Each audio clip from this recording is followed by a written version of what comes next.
Bonjour à tous. Notre thème ce matin dans Jean chapitre 10, reste proche du bon berger.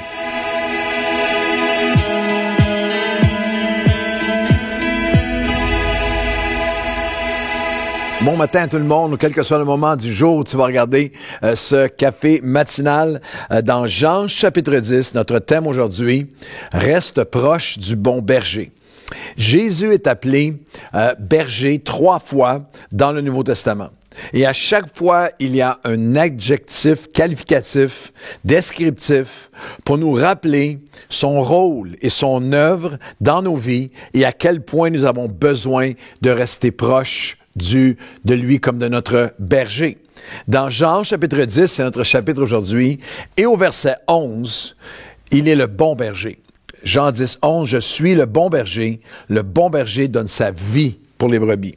Dans Hébreux, chapitre 13 et le verset 20, dans Jean 10, 11, il est le bon berger. Dans Hébreux 13, 20, il est le grand berger. Hébreux 13, 20 et 21, que le Dieu de paix, qui a ramené d'entre les morts le grand berger des brebis, ça c'est Christ, par le sang de l'Alliance éternelle, notre Seigneur Jésus, notre grand berger, qu'il vous rende capable de toute bonne œuvre pour l'accomplissement de sa volonté et fasse de vous ce qui lui est agréable par Jésus-Christ, auquel soit la gloire au siècle des siècles, jusqu'à toi, aujourd'hui, dans ta vie. Amen. Alors, il est dans Jean 10, 11, il est le bon berger. Dans Jean 13, 20, il est appelé le grand berger.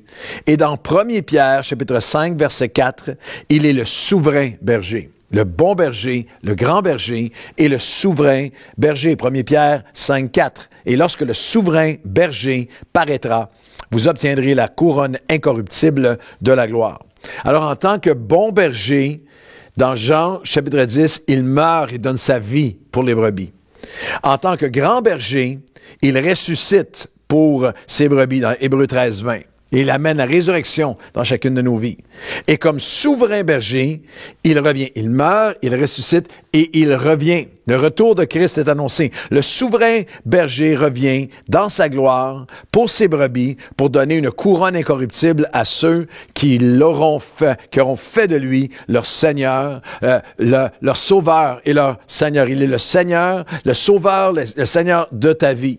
Alors, il est le bon berger, il est le grand berger, il est le souverain berger. Et dans Jean chapitre 10, il nous révèle et nous rappelle plusieurs vérités essentielles, faciles à négliger, qu'on doit capturer, plusieurs vérités puissantes sur notre relation avec Jésus comme le berger de nos vies, le bon berger.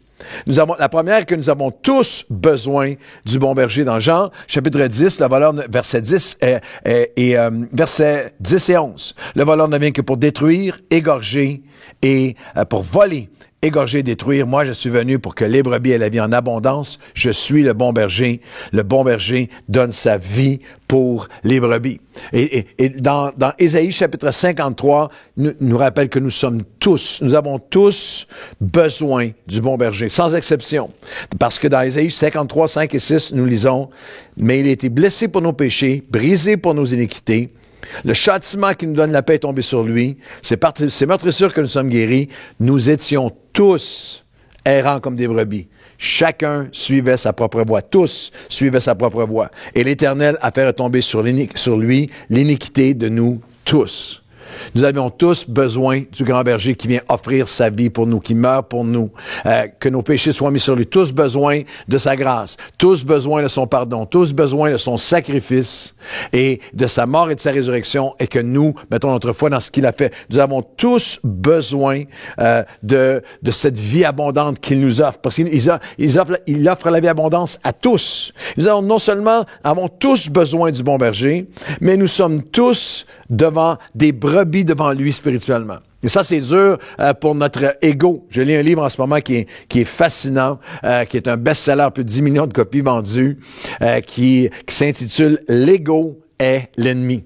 L'ego est l'ennemi. Et dans le monde spirituel, dans notre marche avec Dieu, l'ego est l'ennemi. De croire que je n'ai pas besoin de lui, de croire que je n'ai pas besoin de son sacrifice, que je peux atteindre Dieu par mes propres moyens, ou une fois que j'ai accepté Jésus, d'arrêter de dépendre de lui, de penser que je ne suis pas une brebis, que je suis au-dessus de ça, que l'ego en moi-même, ma confiance en moi-même, ma force en moi-même, ma capacité en moi-même. Rappelle-toi que l'ego est l'ennemi.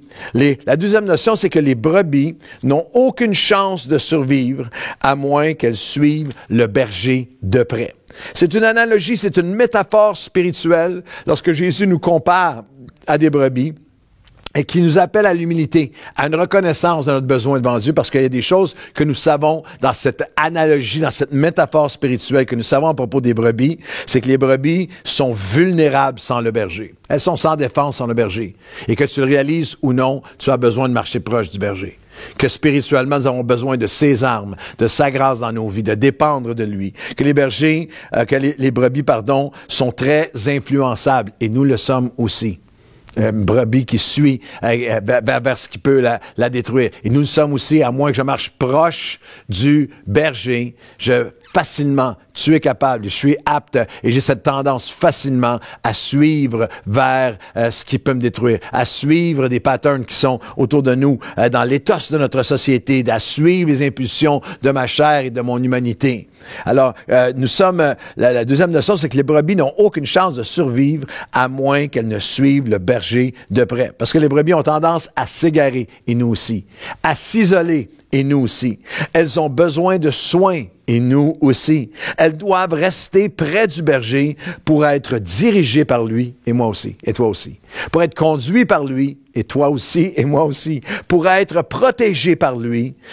David, l'homme selon le cœur de Dieu, qui avait été pendant de nombreuses années un berger physiquement, c'était pas juste métaphorique pour lui, c'était la réalité, qui avait été s'arrêter pendant des années, a écrit le psaume le plus célèbre de la Bible, lorsqu'il a dit « L'Éternel est mon berger », bien sûr, le psaume 23. Il me dirige vers les eaux paisibles. Il restaure mon âme. Il me fait reposer. Il me conduit. Il oint ma tête. Il calme mes craintes lorsque je traverse la vallée de l'ombre de la mort. Nous ne graduons jamais de la réalité spirituelle que nous avons besoin de rester proche du berger. Nous n'arrêtons jamais d'avoir besoin de combattre le voleur qui vient pour égorger, pour tuer, pour détruire, pour nous voler ce que Dieu a, pour nous faire vivre une vie en dessous de la vie abondante, de la vie Zoé que Dieu a pour nous. C'est le mot qui est utilisé ici dans Jean, chapitre 10, verset 10. C'est pas la vie bio. C'est pas seulement ton souffle respirer, le cœur qui bat. Il y a beaucoup de chrétiens qui existent avec le cœur qui bat et les poumons qui respirent. Mais Dieu a une vie d'abondance, de Zoé. Nous ne graduons jamais de la réalité spirituelle que nous avons besoin de rester proche du berger, de rester proche de lui. Nous avons toujours besoin de recevoir son repos. Il n'y a pas de repos en autre que lui. Un repos pour mon âme. J'ai toujours besoin d'être dirigé vers des eaux paisibles parce qu'il y a toutes sortes de choses dans ma vie qui me dirigent vers des eaux tumultueuses, des eaux agitées. J'ai toujours besoin d'être conduit dans des sentiers de justice. J'ai toujours besoin d'être ramené dans les sentiers de Dieu. J'ai toujours besoin de marcher proche de mon berger parce que j'ai toujours besoin d'être rassuré de mes craintes quand nous marchons dans les vallées de l'ombre de la mort. Peut-être que tu traverses une vallée de l'ombre de la mort aujourd'hui, une vallée de découragement, une vallée de larmes, une vallée de tristesse, de colère, d'éloignement, de désert.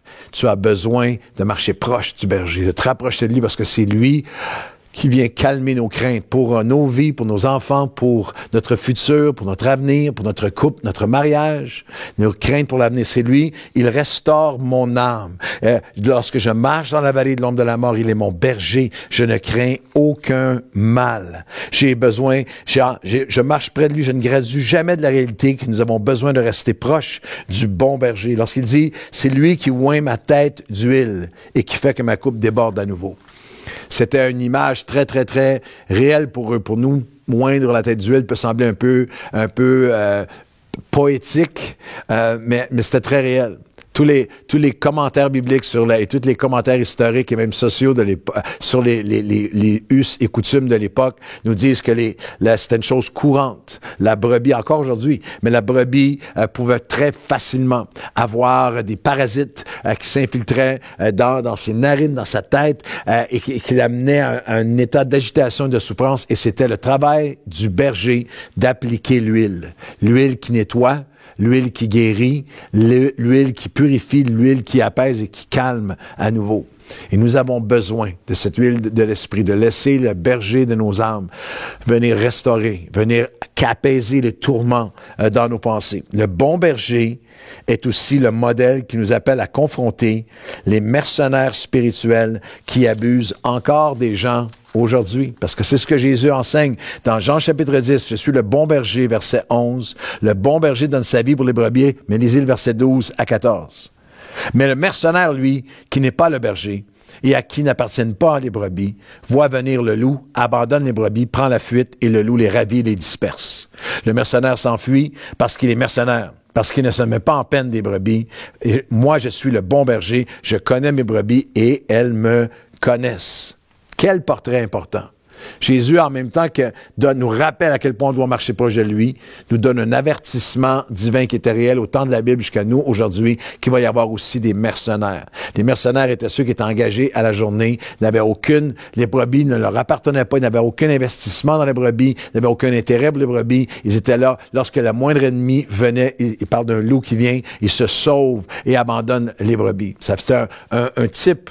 C'est un portrait de certains serviteurs de Dieu, de gens qui sont dans le ministère pour leur intérêt, pour prendre de toi, pour abuser de toi, que lorsque les difficultés viennent, ils disparaissent, qu'ils soient en ligne ou en personne, ils sont pas là à long terme, ils sont pas engageants vers toi, se servent du ministère, se servent des brebis plutôt que de les servir, se servent de l'Église comme un escalier pour leurs ambitions plutôt que de servir, d'être serviteurs eux-mêmes. Et ça, c'était présent dans la parole de Dieu jusqu'à aujourd'hui, dans 1 Pierre, chapitre 5, versets 2 et 3, il dira, « À vous qui êtes bergers, nourrissez et conduisez le troupeau de Dieu qui est sous votre garde, non pas par contrainte, mais volontairement selon Dieu, non pas pour un gain sordide, mais par dévouement. Non pas comme dominant sur eux, sur ceux qui vous ont été confiés en partage, mais en étant les modèles du troupeau. Jésus est mort pour nous, a donné sa vie pour nous, nous lui appartenons. Il donne sa vie à un homme de Dieu, une femme de Dieu, en 2024, ou quelle que soit l'année où tu vas voir ce podcast, à notre époque moderne, est encore appelé à se donner avec dévouement. Non pas à servir, à considérer les personnes que Dieu lui a confiées en étant des modèles, non pas pour dominer, non pas pour un gain. Dans Acte 20, l'apôtre Paul, dans son dernier message ultime aux Éphésiens, ils vont s'agenouiller par la suite et ils vont prier, ils vont éclater en larmes, mais Paul donne un avertissement prophétique. Il dit, je sais qu'il s'introduira parmi vous après mon départ des loups cruels qui n'épargneront pas le troupeau. Comme Jésus a dit, le loup vient et le mercenaire disparaît. Le mercenaire ne se préoccupe pas, il n'est pas en peine pour les brebis. Alors il s'élèvera du milieu de vous des hommes qui enseigneront des choses pernicieuses pour entraîner les disciples avec eux. Veillez donc, vous souvenant que durant ces 3 années, je n'ai cessé jour et nuit de vous exhorter avec larmes, chacun d'entre vous. Et il y a une chose que Jésus a dit, je connais mes brebis et elles me connaissent. Tu as besoin de développer un discernement. Est-ce que tu confies ta vie à des hommes et à des femmes qui sont des vrais bergers? Des hommes et des femmes d'intégrité. Vous savez, il y a des multitudes de mercenaires spirituels en ligne et dans les églises. Il y a des gens qui divisent, des gens qui attaquent, des gens qui se servent, des gens qui abusent, des gens qui mentent. Racontant des exploits qui ne sont jamais arrivés et mentent et donnent continuellement assez de t'élever, de te flatter, de ne jamais vraiment t'appeler à une marche intègre et droite, à la repentance et à l'intégrité devant Dieu. Tu as besoin de connaître. Jésus dit, les brebis devraient développer un discernement où ils reconnaissent les vrais bergers. Ils reconnaissent des hommes et des femmes de droiture, d'intégrité, d'humilité qui, à long terme, se donnent envers vous, ils vous servent, ils vous aiment, non pas pour dominer sur vous, comme dit Pierre, mais non pas pour un gain sordide, mais avec dévouement, qui sont des modèles pour le troupeau. Le bon berger est le modèle qui nous appelle à confronter les mercenaires spirituels encore aujourd'hui. Le bon berger nous rappelle que la stratégie de l'ennemi est toujours de nous isoler et de nous disperser. C'est ce qui est écrit au verset 12 de Jean 10. Alors, lorsque le loup vient, le mercenaire abandonne les brebis, il prend la fuite, et le loup les ravit, les vole, les déchire et les disperse. Rappelle-toi de ça, de ceci, de cette réalité, cette vérité. C'est une des stratégies les plus efficaces, des pièges les plus efficaces de l'ennemi depuis des millénaires, c'est qu'il cherche à isoler la brebis, à la disperser. Est-ce que tu as laissé le Seigneur t'isoler? Est-ce que tu as laissé, l'ennemi t'isoler? Est-ce que tu as laissé le Seigneur qui t'appelle à revenir, à être là, à faire partie d'un corps, à être en communion? Est-ce que tu entends la voix du Seigneur qui t'appelle à ça? Est-ce que tu entends l'avertissement du Seigneur qui dit, lorsque le loup vient, sa priorité, c'est de te disperser, c'est de t'isoler. As-tu laissé l'ennemi t'isoler? Isolé à cause d'une offense, quelle qu'elle soit, tu as besoin de discerner que dans l'isolement, c'est là que l'ennemi fait ses œuvres les plus destructives, les plus ténébreuses. Tu as besoin de revenir à un cœur. Revenir, toi qui es imparfait, parmi un peuple qui est imparfait, dans la grâce, dans le pardon. Tu as besoin, le corps de Christ, l'Église a besoin de toi et tu as besoin d'elle aussi. Tu as besoin de revenir. La dernière pensée, c'est que le bon berger a donné sa vie pour nous, mais c'est par nous qu'il veut et peut ramener des multitudes à lui, une personne à la fois. Dernière portion, il dit, j'ai encore, versets 16 à 18 de Jean 10, Jean 10, 16 à 18. J'ai encore d'autres brebis qui ne sont pas de cette bergerie. Celles-là, il faut que je les amène. Il parle ici non seulement du peuple juif, mais de l'autre bergerie, c'est le peuple non juif, c'est vous et moi. C'est les multitudes qui viendraient à lui au fil des millénaires. Ils entendront ma voix, il y aura un seul troupeau et un seul berger, le Père m'aime parce que je donne ma vie afin de la reprendre. Personne ne me l'ôte. Jésus n'a pas été une victime à la croix, n'est pas une victime pauvre. Lui, c'est un bonhomme, mais il a terminé crucifié. Pas du tout. Personne ne me l'ôte, mais je la donne moi-même. J'ai le pouvoir de la donner, j'ai le pouvoir de la reprendre, et c'est l'ordre que j'ai reçu de mon Père. Il y a encore tellement d'autres brebis qui ont besoin d'entendre sa voix. Et c'est la dernière pensée ce matin, mais tellement importante. Le bon berger a donné sa vie pour nous, mais c'est par nous qu'il veut et peut ramener des multitudes à lui, une personne à la fois. Nous sommes incomplets. Nous sommes aveuglés à une partie essentielle de qui notre Dieu est. Lorsque nous nous contentons de notre relation avec le bon berger, c'est qu'il est là pour moi. Non, il veut, à travers moi, que sa voix puisse appeler à d'autres personnes. Il y a un peuple nombreux, encore d'autres brebis qui ne sont pas encore dans la bergerie, mais Dieu les appelle. Alors, prie avec moi aujourd'hui. Seigneur, nous venons à toi et nous te remercions. Tu es notre berger. Nous te remercions, Seigneur, que nous reconnaissons que nous avons tous besoin de toi. Nous reconnaissons que l'ego est l'ennemi, que nous avons besoin de nous voir comme des brebis, qui sont dépendantes de toi, qui ont besoin de toi, qui se perdent sans toi, qui sont en danger sans toi, qui ne peuvent se défendre sans toi, qui perdent leur direction sans toi. Nous voulons marcher proche de toi. Seigneur, nous te remercions, mon Dieu. Nous te remercions, nous prions ce message aujourd'hui, que nous ne graduons jamais de notre besoin de toi. Nous avons besoin de toi. Encore aujourd'hui, j'ai besoin que tu oignes ma tête d'huile, que tu me diriges vers les eaux paisibles, que tu restaures mon âme, que tu m'aides, que tu calmes mes craintes dans la vallée de l'ombre de la mort. Et on vient à toi aujourd'hui. Encore aujourd'hui, Seigneur, nous te demandons de nous donner un plus grand discernement. Nous savons qu'il y a des multitudes de bergers vrais, authentiques, hommes et femmes de Dieu, intègres, avec des motifs purs qui veulent nous servir, qui nous aiment, avec amour, avec droiture et intégrité, mais nous savons aussi qu'il y a encore des mercenaires aujourd'hui. Des mercenaires qui viennent se servir du peuple plutôt que le servir. Tu as dit que tes brebis te connaîtraient, elles reconnaîtraient ta voix. Apprends-nous, développe en nous un discernement spirituel. Et Seigneur, à travers nous, viens donner la vie à des brebis qui ne sont pas encore dans la bergerie. Nous sommes reconnaissants que tu es notre bon berger. Nous voulons marcher. Tu es le bon berger, le grand berger, le souverain berger. Mais nous voulons que des multitudes viennent à toi reviennent à toi. Alors, sers-toi de nous et qu'on puisse être habité de la même passion de ton cœur à toi. Ce sont les ordres que mon Père m'a donnés. C'est ce que tu as dit lorsque tu t'es décrit comme le grand berger. Et maintenant, viens écrire au Père ces ordres sur nos cœurs, qu'à travers nous, ton corps, ton Église, le grand berger, le bon berger, le souverain berger peut s'appeler des multitudes et les ramener à la bergerie. Au nom de Jésus, amen et amen. Bonne journée à tous.